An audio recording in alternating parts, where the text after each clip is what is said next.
Hello, everyone. It is Wednesday, and that means we are live here at Inkarnate Town to bring to you part 3 of our epic Mountain City series. In part 2, we put the mountain, the shadow of the mountain down. We added the walls, we added the access points from each tier of the city, and then we also added in all the different parts of the walls, the wall towers, so the defenses and all that. And now in this stream, part 3, we're going to be focused on putting down the city blocks and adding the major infrastructure that's required for a city of this large size to operate. So that's kind of like one of the biggest concerns you as a city builder are going to be occupying your mind with is what do I fill in all this empty space, right? And that's what the city blocks are for.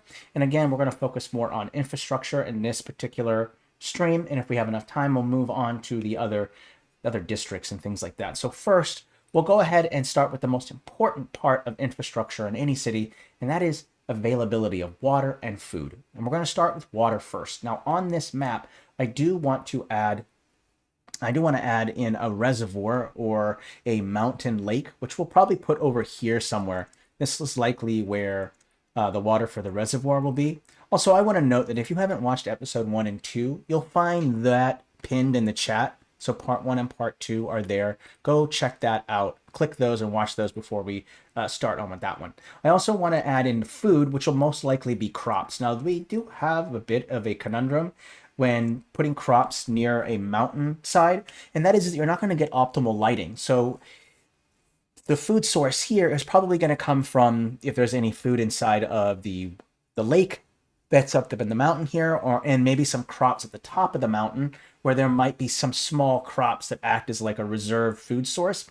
But most likely this city, considering how its scarce availability of food is, will mostly get most of its food from trade, mercantile ventures, and stuff like that. So that will be important here. So let's first add in those things. So I'll want to pick a texture that I want to be the water. I'm going to set it to FG layer. And I'm going to turn the softness off as I don't really need it for right here. And I'm just going to fill in this part right here with a water texture. You can change it to be a darker or lighter color later. So there's the reservoir or where the mountain lake is. And you'll see that there's a nice wall here or dam. And then what we could do is have some canals that kind of travel inward. Because there's a dam there, some canals that kind of go into the center part. And that would give a little bit more extra feel to it when you have this water meets mountain earth. Water and earth come together. It looks nice together when you do that. Let's go throw in some crops as well. I'm just going to use a texture to denote that the crop is there, but we don't necessarily have to add in a crop texture yet. Just for now, I'm just going to throw in these kind of greenish texture. So this is kind of like a reserve crop. You could put a reserve crop up here as well. And then let's put another reserve crop right here. Okay. And it doesn't make any sense to put any crops down here because it's in the shadow of the mountain and crops aren't going to get the optimal lighting that they need.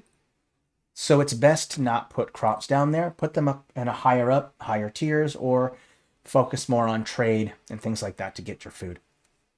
Okay, now that we've added that in, we can start putting together the overall, the main branching road structure. And so this one can be kind of confusing for some people, like how is it that I put down my road system? And there's a certain method that I use that I feel really good about, and that is creating first the main carriageway or the main thoroughway. And what that is just the main route that starts from the beginning of the city, which would be right down here. That's where the beginning of the city is, the major gatehouse and military platform that's there. And then the end of the city could just be anywhere around here. So in other words, it doesn't have to lead directly to one particular spot. It can branch out later. But let's start with the main route first. So once you're in past the gatehouse, the route's going to take you inward and then towards this and then take it inward. So there's that first main route. The next route, we'll have it follow the wall and a little bit of space. And we'll have the main route kind of go here to here. All right, and this right here is where our elite district is going to be. They're the ones who pretty much own the mining district. And by owning, I mean they own all the housing that's there. They own the mines themselves, and everything that the miners produce down there belongs to those elite right there. And then what we'll also do is I want to have a temple district, which you can see right here. I have a temple district written down. I'm going to put that here. When it comes to a temple district, I'm probably going to add some kind of temple, church, cathedral, whatever. And then this little other platform down here can have a function of like holding acolytes, priests, astrologers, whatever that religion might be. There needs to be some housing. So this is like the main holy site here. And then again, the housing area. So that's what we'll end up putting there. Right here is where our mining facility will be. So I'll put some mines up against the walls. We'll put in some tracks. We'll put in all kinds of stuff down there. And then the largest district that you're generally always going to have on any city map is going to be your residential, right? And especially since this is an epic mountain city, we need a lot of room. So the residential spot is probably going to take up the majority of this space. Maybe not every bit of it. There needs room for the other districts because we already have the temple district right here. And then we have the elite right here. So we already have those two districts figured out. That's not a problem. And I know that this is going to be the mining district right here. So we know that part. So now we still have the guilds, the market, and we have the parliament district, the prefecture, and the residential. And I kind of feel that what we should do is have the parliament area be close to wherever the elites are. So like this kind of space right here could be dedicated to the parliament right here. So that's pretty much where I'm thinking that.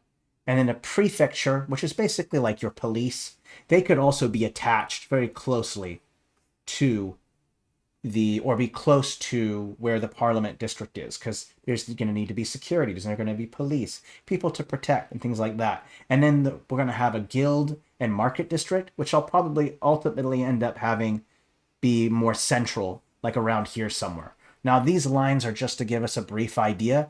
We're going to create some branching roads, and then from there we can start putting together the blocks. So let's just finish the main routes first. So we have the main route there. We do need to have access to go to the rest of the mining area. So we'll finish that route that goes out through there. So let me just kind of get rid of all this stuff here. You guys have a general idea of the layout. So let's finish this route here. This route will go here to the end, and then this route will go down to here. We also want to make sure that there's access to the temple district. So that line or that road will continue here, and of course the road will go here up to here. Okay, so we've got that figured out. What about once we get to this gatehouse in this main elite district, there needs to be a main route. So there's a couple ways we can go about it. You can create like a straight line like this, and then the houses can be branched off from there, or you can do like a circular like pattern if you prefer that the houses be all up against the walls and there's an open courtyard or park in the center.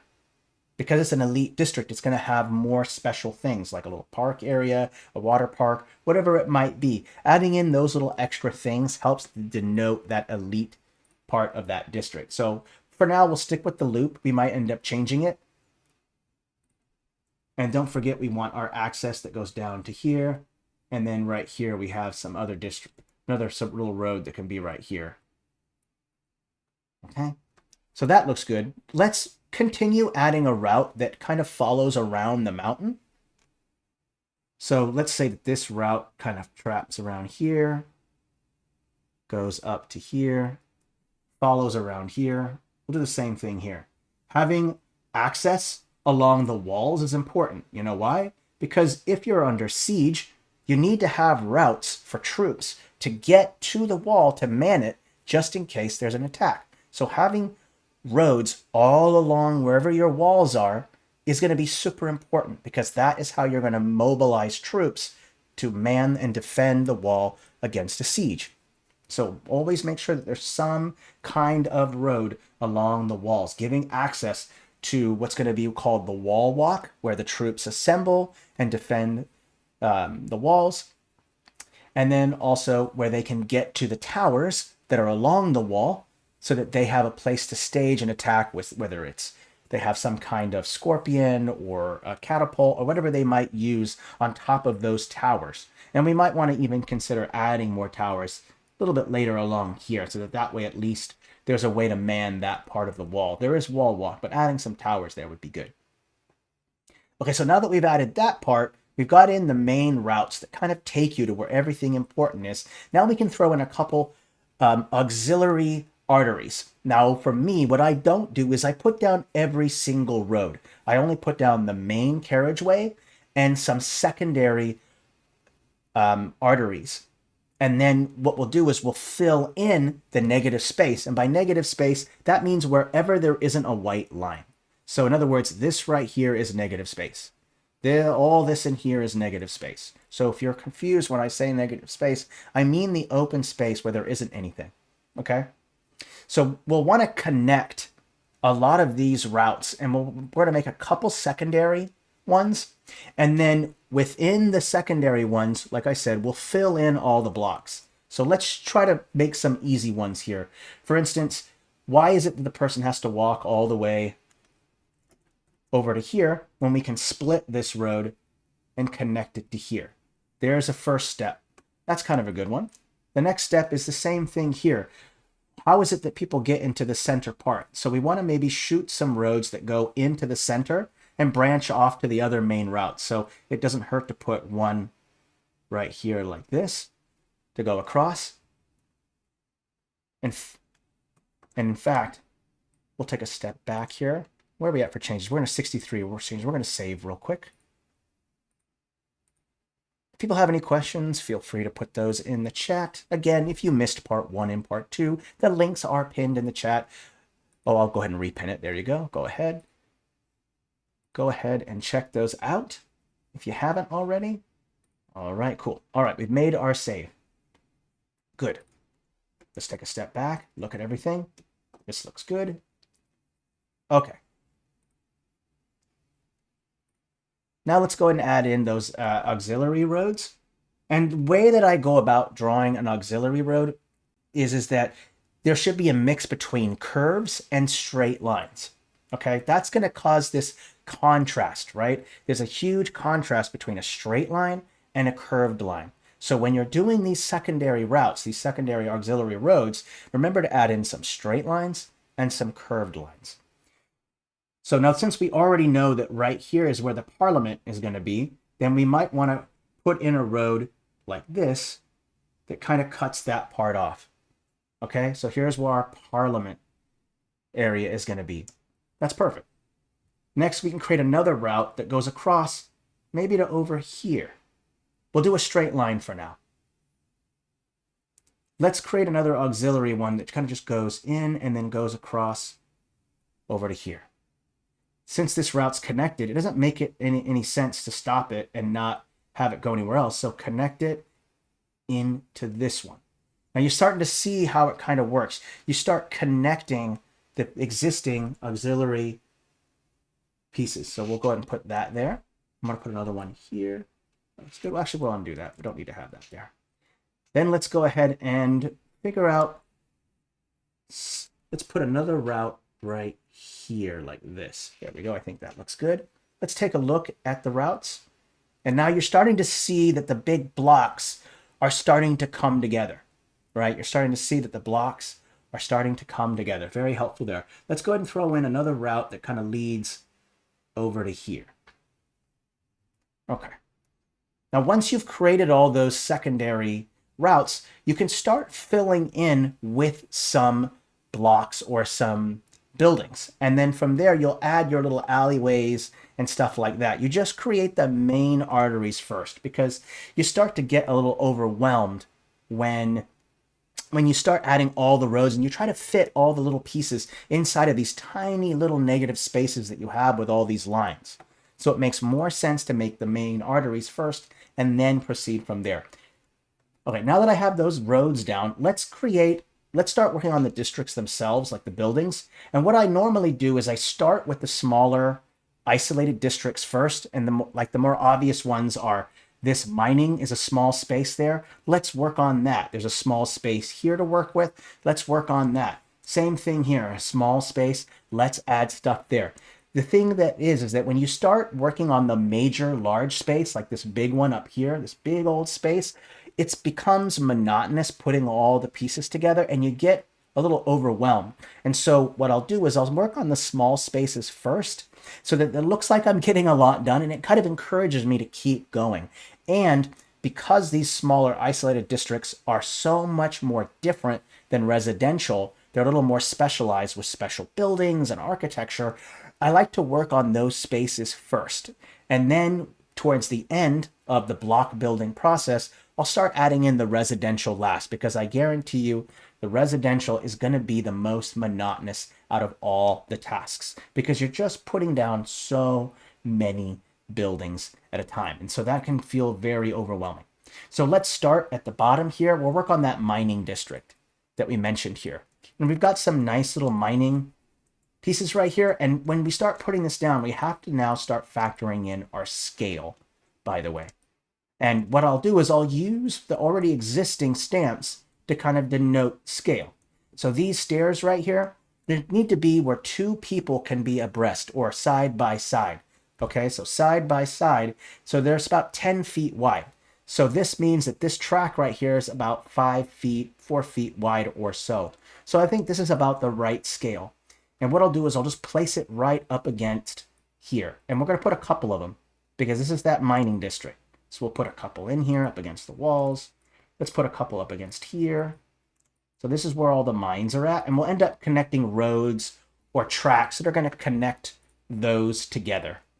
So we'll start with the mines first. Let's even have one that doesn't have a track on it. There we go. And we can even put some mines higher up. So we can put some stairs that overlap into these higher parts. So we'll put one here. We'll put one here. And we can even put one up here as well if you want to. We'll create some stairs that are going to lead to those. So I'll go ahead and put down the stairs. I'm going to push it down one layer. And I'm also going to bring the brightness down a little bit. There we go. Perfect. And so we'll build a series of stairs that lead up to these. Lead up to these. Perfect. Let's add in one more. Let's see here. This one looks good. Got to make sure that I don't make them too absolutely massive. Let's go with this one. I think that looks good. There we go. Okay. So now you have some mines leading up there. That's great. If you feel like it's kind of hard to tell, you could throw like a mound of rocks on top. You could put a wooden bar up on top. You feel it's not like obvious enough what it is, but I think you get the general idea. If it's a mining district, it needs to have access. I've been doing this for a little while now. Thanks for asking, first time chatter. Glad that you're here, by the way. Super glad that you are here for a little while now. I'm probably about 4 or 5 years now, maybe a little bit longer. Okay. Oh yeah, let's go ahead and add one more right here as well. Okay. There we go. I want it to be somewhat nice. There we go. And then we can take one more stair and just put it right against here. In fact, we'll flip it so it's not exactly the same. There we go. Great. Okay. So that's where the mining district is. And it kind of makes sense at the bottom part of the mountain. So the ore is at the bottom part of the mountain, and that is where the mine system goes in. And in fact, we could even say that there's a hidden mine passage where the king or the leader or whoever it is, maybe the elite, can get to up here without having to take this long route all the way up there. So you could have a secret passage. It's in the mountain that goes quicker up into here somewhere. So we could put some kind of staircase or some kind of mountain entrance somewhere around there. It's kind of a secret passage. We'll put that in there. Okay.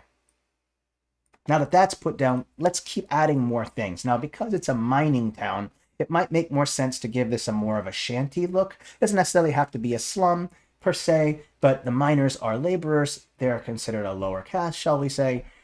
And so we'll put in a series of shacks and kind of village-like buildings. We're not going to end up putting massive, structures. I mean, you could put maybe a miners guild building in there. So we could probably do that. We could type in guild to see if there should be some guilds in here. So we could take a look here. There's a dark fighters guild. A merchant guild. This doesn't have to be a merchant's guild. This could be a miners guild instead. And so we could place this anywhere we really want. You could put the guild close to there's a city junction right here. Usually for each district, I'll have like maybe one centerpiece. And by centerpiece, I mean a building that's larger than the others and has significance or importance. A miners guild is going to be a large building, and it makes sense to put it in this area, right? So maybe we can move some of this stuff out of the way and put our miners guild maybe in the corner right here somewhere. Okay, I'm going to give it a black shadow. If you want things to pop out, like if you want your building to pop out more, I'm going to go ahead and select all these paths and bring them down a layer, by the way. Select all paths this style, and we'll bring it down a layer. There we go. Right. Great way to make stamps look like they are popping out is to add a shadow. See how flat this stamp is? Now watch when I add that custom shadow. It pops out, right? Just remember, shadows are a great way to make your structures kind of pop out more. Generally, it's just contrast. Just that drop shadow right there is going to cause that building to pop out. That's exactly what you want. Okay, so we'll put the Miners Guild here at the end. I see a little staircase right there. Perfect. Put it there. This is where the miners kind of go to discuss their needs for their own benefits, to make sure they get the right working conditions. These kind of things can be involved in that. Okay, we've got a shack there. Let's go check out some other wooden buildings. Oh, this one right here, there's a wooden tower, but it doesn't have to be a tower. This can actually be just like the standard hut or standard building in which a miner lives in. So what we'll do is we'll set the standard here, copy, paste. And then what I'll do is I'll put them kind of tightly close together in a series of different formations. For instance, some can be in an L shape, some can be in a T shape, and make sure to kind of rotate them so they are kind of facing towards the road. It's a nice little trick to kind of do there. In fact, what we'll do is we'll remove this one and put two here, and then we'll leave a little open space for like maybe a well or something right there for the miners to get water. Okay, and we don't have to use this particular structure every single time. For now, we'll just kind of fill in the space with several of these buildings, and then we'll add in more. I'm just going to go ahead and copy and paste. Much of the housing is going to be on the bottom part, and then this part up here at the top where the mining entrances is, we're going to put the necessary infrastructure like cranes. We'll put in some materials like wood and boxes. We'll put in more track. All of those things will be kind of necessary. You might put maybe just a couple single houses maybe on this side, but for the most part, the houses or the residents for the miners are going to be on the bottom part, because you've got to have room for the infrastructure part. Right? I think that's the part that's really the thing that is really most important when putting together the city, right? You need to have the basic infrastructure. Okay, let's put some here, put some here. And if you feel that's just too monotonous, we're gonna end up adding smaller auxiliary buildings to break up using these same buildings, because right now it just looks really odd having all the same little shacks. I mean, that looks weird. So we're going to make sure that that gets changed, so don't worry. Okay, let's see here. Let's keep adding some more here.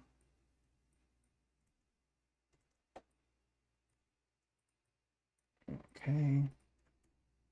It's just a matter of copying and pasting is a great way to kind of put more down without having to adding a whole bunch of new stamps. What you do is, because this is such a monotonous task, just put down the biggest stuff first and then add in the details later. Otherwise, you'll get yourself kind of burned out quickly by just doing the same thing and over again. So just start with the biggest stamps that are going to be in the district first. It's a great way to get yourself started. Okay, so we have the main big structures here. We'll probably throw in just a couple more rows right here, and then we'll throw in some auxiliary stuff. We'll throw in some crates and barrels, which are the kind of details that kind of give that last bit of oomph to the map. Okay, well, we're not going to put anything in front of the gatehouse right here. I want to have troops be able to mobilize in front of the gatehouse, so I won't put anything there, okay? Let's go ahead and put another structure here. Okay. Now that we've added that, we can start adding some auxiliary buildings. That's going to be these little tiny little shacks here. So we'll go with a custom object shadow. I want them to pop out. Let's see where we're at for time here. 25. No way we're going to get all the districts done today, but we are definitely going to get at least the mining district done and maybe some of the temple. Okay. Let's go ahead and bring the blur up, bring the intensity up. There we go. Okay. Now, when you're placing these little tiny shacks down, what I like to do is just place them next to the buildings. And what's really nice is don't have them all be in a perfect straight line. What you can do is you can have them be rotated and be a little bit different. So we're going to add these, and again, right next to the buildings makes the most sense, or along the street works just fine. So we'll go put some here, one there. Let's put some along here. Don't forget to put some of the same buildings in too as well.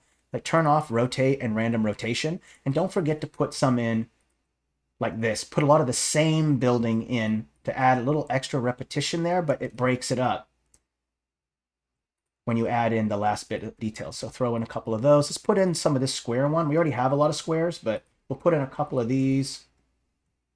As well, let's put a couple along the wall here.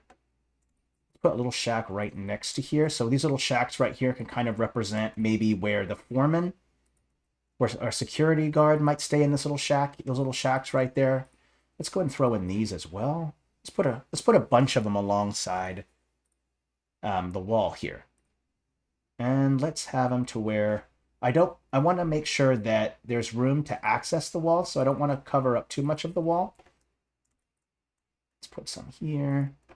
We're starting to fill in the spaces. We'll probably add more of the bigger ones in, or maybe some other guild stuff in there eventually. Oh, this whole area right here has a bunch that needs to be added in. Let's put a whole little kind of snaking in this way. It's unfortunate that it is so time-consuming to make a city, but that is just the way that it is. It's never something that goes quickly. I wish it did, but it doesn't.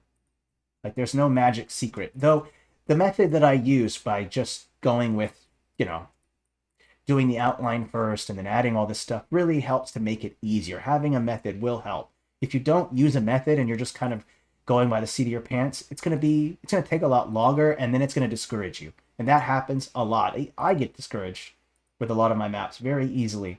And so the way to kind of avoid that is to follow a method. And what's beautiful about the method is it's not an ironclad law. You don't have to follow it to the T. You can decide to skip a step or add a step or whatever. Be fluid about your map making. And really, your method should be changing, evolving, learning new techniques to do things quicker, do things better. That will happen. Okay. All right, let's just take a step back and look at it. So already we've got a whole bunch in there. We might want to throw in just a couple more city blocks. And what I might want to consider is using these yellow ones right here. And I think these work fine. And I'm just going to place these in here just to throw in some extra little buildings, because not everything needs to be a shanty. So we'll go ahead and throw in some other buildings in here and just start filling them in. Filling in some spaces here. Let's add another one. Don't forget to add a little bit of negative space. That means that don't have everything so tightly compact that there's no empty space or negative space. That negative space is what you're going to use to add in maybe a lawn or a garden, or where a well might be, or a courtyard, or where a tree might be, where whatever. So make sure that there's always some negative space in between, because if you don't, then it's not going to look quite as well. So it's always my opinion that you leave some negative space. Never just tight packed it, unless it is meant to be like that. You're trying to show that it's highly overcrowded, it's like a slum. That's fine too.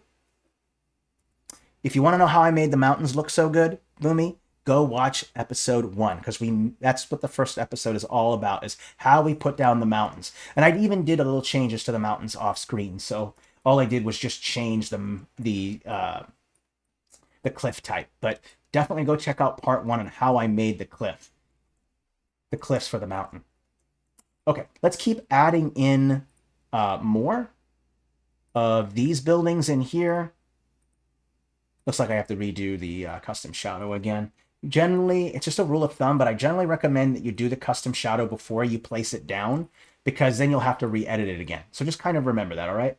But now that I've edited it without placing it down, it will save the settings.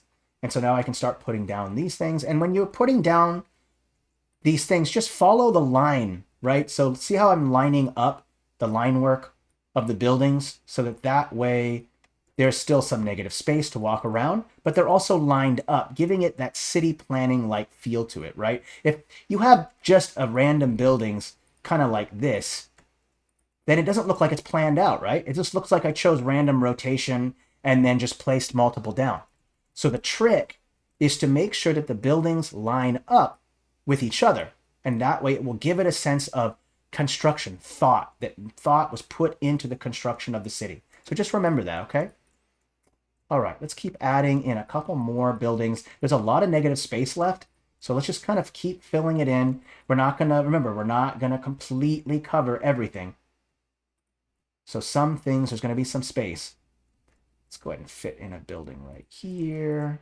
Some buildings here. It's looking good. Again, I don't want to cover up in front of the gatehouse because I want to use that for troop movements.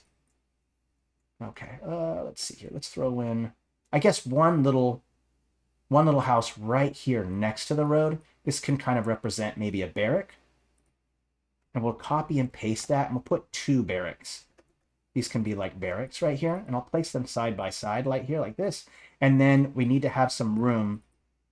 So this right here can be like a commander's or an officer's quarter, and these 2 can be the barracks for the troops that man this gatehouse right here, okay? All right, there's still a lot of room in here. Let's go ahead and use some of these smaller ones that we were using before. And let's go ahead and fill in that space. Again, leave some negative space. So let's go ahead and throw in a couple here. Let's change it up. Another one here.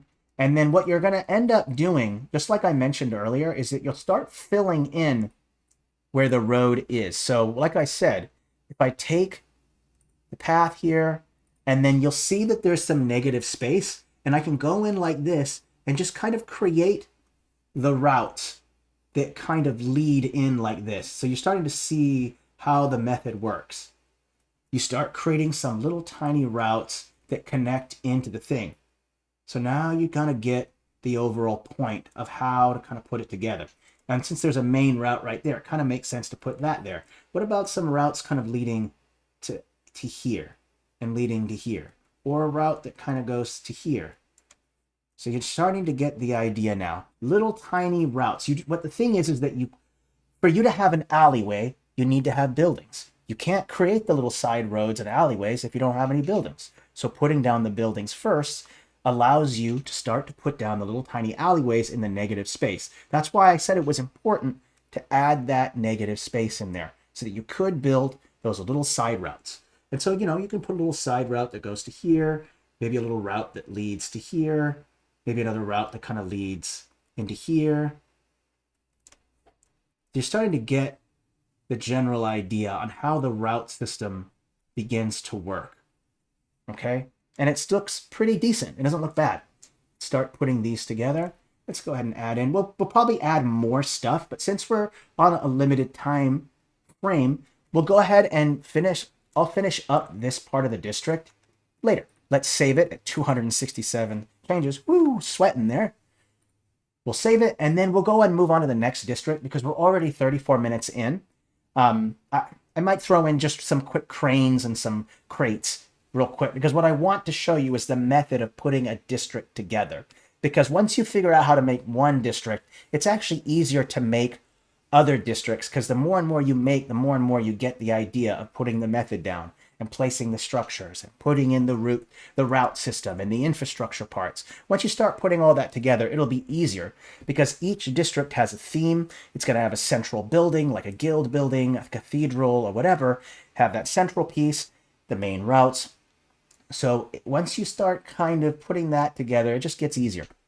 So let's go ahead and throw in some cranes. Let's go and use these ones right here. This is a little big, so I'll scale them down a little bit. And it makes sense to put them next to where the mines are at. So I'll put a couple of them on top of here. I'll put some right here next to here because this is technically a fighters guild. I want it to be more of a mining guild. So I'll throw in some elements to make it feel like that. So again, I'm going to add in the cranes next to wherever the mines are at. Put them a crane here. You can also put some cranes off to the side, like one over here. And we'll have to change the shadow on that later. Let's put another crane in here. And let's go over to this side. I think there are a couple more. Here we go. Let's put in 2 cranes for this mine. Okay, and another mine right here. Okay. Once I've done that, I'm going to select all of them. So select all from the set. I'll fix that shadow. Now, I don't want a blue shadow. That's the default shadow, but I don't ever really like using the blue shadow, though you totally can. It's up to you. I prefer not to use it, so that's just a personal choice. Let's go ahead and add that next part, add in the crates and barrels. So if I just type in crate, you'll see they have these awesome crates and barrels. And you know what? Where it makes the most sense to put them is along the route, right? Because workers are going to come along the route and pick them up. So place them along the route, place them along the shack, place them next to where the cranes are. You know, like what is the crane picking up? Is the crane picking up the boxes of the ore? Then it makes sense to put the boxes by the crane. Put them by the mine entrance, along the road. These are all good places to kind of put the equipment that you need. So I'll put those in there. Put them all along the route here.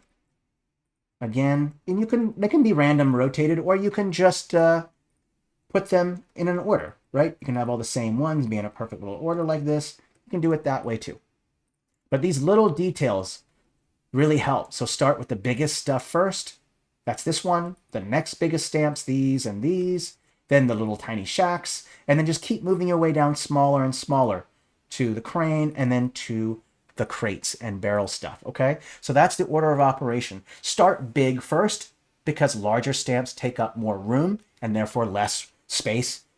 Less space, looks like you're doing more work. So start with big and then move small. Because if you start small first, there's going to be a lot of negative space still to work with. So go big, then go small. That's usually the way I do it. Big stuff to details, which is smaller stuff. We'll select everything from the set. We'll add our custom shadows in there that we wanted. Okay. Now that we've added in those little details there, you'll also end up throwing crates and barrels everywhere. All along in these negative spaces are great places to put in that. We can also we'll also probably end adding in a bunch of other stuff, like we could add in a factory or some kind of mill of some kind. We can delete some space and put in a mill. We can throw in like a refinery. We can throw in a blacksmith alleyway. So we'll probably put some blacksmith and jewelry smiths somewhere in the mining district, as you would kind of expect. But I want to put most of the guild, the goods and services, up towards where the market is. But there needs to be some infrastructure down here with having some kind of metallurgist or a metal worker or something like that. Okay, so I'm going to quickly save. We'll come back to the mining district later. I want to be able to at least put down the groundwork for the next district. Now, since we're here, I want to kind of mention the importance of utility versus, or function, or utility versus fantasy. And it's good to have both. You know, a lot of what I've talked about now has been kind of functionality with all the infrastructure, but let's put some emphasis on the fantasy element. And one thing you can do in fantasy is add in maybe a geological element that's going to stand out, that's going to make it be more than just a mountain. And it's going to be these ragged, jagged rocks that are popping out from where the temple district is, right? It's a temple district, it's a holy site. So let's give it something that gives it a feel that it's different from other sites. So I'm going to use these ice type of stamps right here. Let me just go and put one down. You can see it. I want to make sure that you know what this is. I've desaturated it, but these are basically ice rocks. And the way that I went about doing it was just desaturating it and bringing the brightness down so that it would match the same thing as the mountain. So throwing in this kind of fantasy element, you don't normally see giant rocks sticking out jagged like this with real mountains. And so this kind of gives it the fantasy element. Remember that trick, mixing fantasy with utility. That's what's going to make a map look good. The fantasy is to give it that fantastical element, and the utility is going to make it more believable. So having the believable plus the fantastical is going to create an excellent map. So definitely throw in your fantastic elements like these jagged rocks popping out, a massive statue that comes out of the rock face, or some crazy waterfall, floating rocks, giant chains hanging from this mountain over to another mountain. That fantastical element is going to give it that extra oof that you need, I guarantee you. So we'll throw on that fantastical element, those things, and it already sticks out a little bit, doesn't it? And it gives it a nice feel. So we've added that in, and that looks good. So then we can just go ahead and start in our next element. I'm going to take all of these white roads for right now and select them all. And then I'm going to lock them so I don't accidentally select them, because that happens a lot. When you're working on a city, there's going to be stamps everywhere. You're going to accidentally select stuff. So just remember to lock or group things. But remember, grouping can be dangerous, especially if your stamps are on different layers. I don't recommend that you have stamps ranging from -5 to +5 in one group, because what ends up happening is that the layers work by the groups work by individual layers. And so you do want to think very carefully about your layering when you're putting down with your groups, layering when you're putting down stamps and stuff, because that can get you into a lot of trouble. So right now, to avoid that problem, right now, locking stamps is a great way of kind of dealing with that. So let's go ahead and work on the temple district. And of course, the number one centerpiece, the centerpiece for a temple district is likely going to be, ding, ding, ding, you guessed it, a temple. So I can decide what stamps I want to use to be a temple. And I might want to decide on a color scheme. This happens a lot when I work on a district. I use a certain color scheme. Notice here that in the military, I kind of went with browns and yellows, right? Color is something associated with dyes, with wealth, right? This is kind of a mining district. It's meant to be grimy, dirty. The colors aren't super bright and vibrant. So the theme here is browns, yellows, and kind of these faded greens, blues, that kind of thing. So it doesn't have this very wealth kind of feel to it. It has a very kind of slime, almost slum kind of feel to it. So I need to decide on a color scheme that I want my buildings to be for the temple district. And I think blue is a good one. And I think that's important because in the first episode, part 1, I talked about water deities being an important part of the culture of this city. And so the temple will be dedicated to water. I'm going to put it up high on the peak, and I'll probably put some water features in this area as well to continue on that theme of water. So I can kind of decide what kind of structures that I want to use. I'm thinking a bluish roof, so I can look up a couple things. I could type in temple, not temple. I'm not sure what a temple is. So I could throw in this blue church. I could use this desert grand temple if I wanted to. There's also this kind of elven type of temple if I want to use that. There's some here. I can use like a big one right here. This one right here, a fancy temple. I could use that. Put in a fancy temple like this. I'll turn off the shadow for now. And we'll make sure that we get the scale right. Now, already there's some symmetry going on. This polygon shape is an octagon, right? And so what I want to do is I don't want to have everything be symmetrical in here. So I'm going to break up the symmetry by adding in some kind of element that will break that up. And so what I'll use is maybe add in a tower to it. And that doesn't have to, and I'll use this one right here. And I'll put a tower on top like this. This will break up the symmetry because you've got one large tower on one corner. And so we'll add that. And one way to show that there is depth is that you can have this one right here be a little bit brighter and the one below it be a little bit darker. And it will use the dark and light contrast to make it look like this is much taller than this because one is darker. Things that are farther down, darker. Things that are closer up or higher up will be a little bit lighter. Contrast is the trick to depth. The other trick to depth is those shadows, right? So I'll custom object shadow. I'll put these down. And this will also pop up. Now, if I want this thing to look like it's much, much taller, I can just increase the shadow's blur and bring up the intensity a little bit. And already that pops out. That shadow makes that look like that pops out. I'll probably play a little bit with the shadow of this one as well, the bigger temple part. I'll bring the blur up, bring the intensity up just a little bit. There we go. Okay. So we have a tower there. All right. So now that we have that put together, let's throw in some important features. Like maybe I have several gods that represent the avatars of water, right? I mean, there could be ice, water, and there could be mist, right? The three states of water. And so we could throw in maybe 3 statues that represents that. So that's fine. Let's throw in some statues. Let's throw in this one right here. Let's see here, 1 statue here, push it up a layer.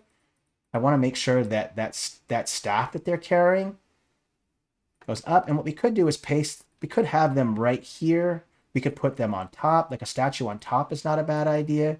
You could place them right here like this instead. There's all these different ways that you can kind of go about putting down the statues. You can put them on top of the towers themselves if you wanted to. It's so high up that you don't need as many defenses.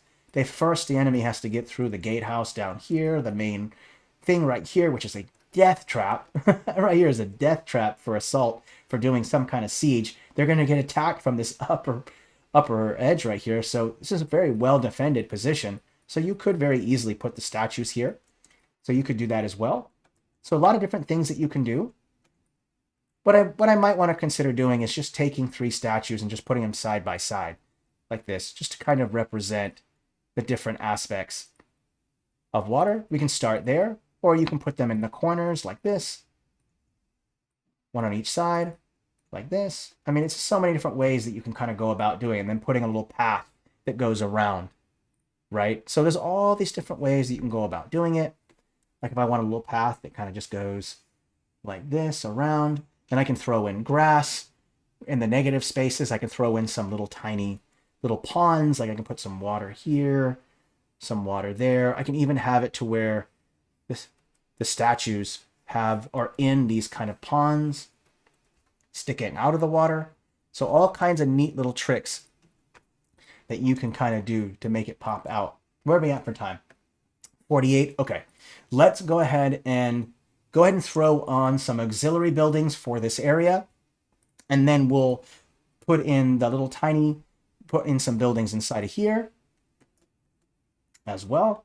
So let's stick with that bluish theme. So what I want is some blue buildings. So I think I'll use these blue ones right here. These look nice. And auxiliary buildings are like, an auxiliary building or a secondary building is like a building where maybe the groundskeeper lives. Maybe where it's a shack where tools are for the groundskeeper to get their stuff. It could be a bathroom. It could be a little tiny shrine. It could be buildings for the priests to live. All these different kind of things can be auxiliary buildings. So I can just throw in maybe just a couple right here, maybe 2 auxiliary buildings right here. And then maybe I can throw in... Okay, all right. And then let's go ahead and throw in... Oh, there's a circular building right here. This will work great. We can probably put a smaller one. We can even put maybe another tower that goes on top right here. There we go. That looks good. Another tower there. Or you can put it on the side right here if you want to continue to break up more of the symmetry. Let's go ahead and find some more blue buildings that are going to act as kind of a house. So I'm trying to remember where those are. Maybe it's at the top. Go all the way up. Nope, they're not there. We want to find the blue. Let's type in blue. Maybe they're in there. Yeah, here they are. Okay, right here. Let's do just your regular houses for now. And make sure that they're at the same scale as these. See how big this is? So let's make sure that we get the scale right. That's about right. Perfect. Okay. And then what we'll do is we'll put a bunch of houses, put a bunch of buildings all along the wall here. This can be some of the housing. Let's also put in some more over here along this ledge. And in fact, what I want to do is, it's always nice to have some repetition. You know, this right here will work as good repetition, these buildings right here. In fact, we'll rotate them and put them like this instead. There we go. Some repetition in the block looks good, right? You'd expect some buildings to be the same and in a particular order. Just remember to break it up a little bit. Don't just have it always be the same 3 buildings. So you can break it up. We'll do the same thing here. We'll add a couple of the same buildings right here. And then let's add a couple of these. These are kind of the same. We'll put a row of the same buildings right here as well. There we go. Okay. We'll throw in some bigger buildings as well. Let's go ahead and select all of these. And we're going to change that shadow. Okay. Okay. All right. Where are we at for time? All right. Well, we're going to call it good for now. But you guys got the general idea on how to put your blocks down. And I don't think I'll work on this off screen. I think next episode we'll just keep going through each district. We're going to finish up the temple district. We'll add in the final details into our mining district here. And then we'll also work on the elite district over here. Remember, we're going to start with the smaller kind of districts first to kind of give us a good start.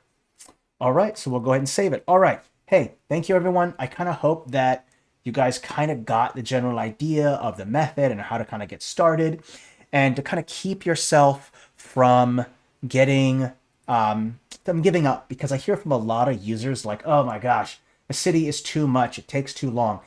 It's going to take long no matter what. But remember, if you follow the method, that's how it goes quicker. The method, because look how much we did already. That mining district down there is almost done. It just needs the final details, some smoke, some lights, some final bit of details, right? And then that will be done. Same thing up there in that temple district. We need to add some more secondary, third types of buildings on there, shacks and stuff right there, crates. Maybe we can add a little graveyard up in the temple district. That's where you kind of bury, that's where the priests bury their own. So we'll add all of those kind of things. So I hope you found this helpful. I am looking forward to next stream. That's going to be next Monday. It's a masterclass, so that's for our power users. We're going to be making a character sheet. So if you're a DM, GM, and you want to make your own custom character sheets, you can totally do that with Inkarnate. You just got to think outside of the box a little bit. All right, you guys have been great. Thank you for watching. We'll make sure to continue on part 4 next month of this stream, and we'll continue adding on to this epic mountain city. Thank you so much. Please stay safe and healthy. Merry map making, and I will see you next week. Auf Wiedersehen, everyone. Bye.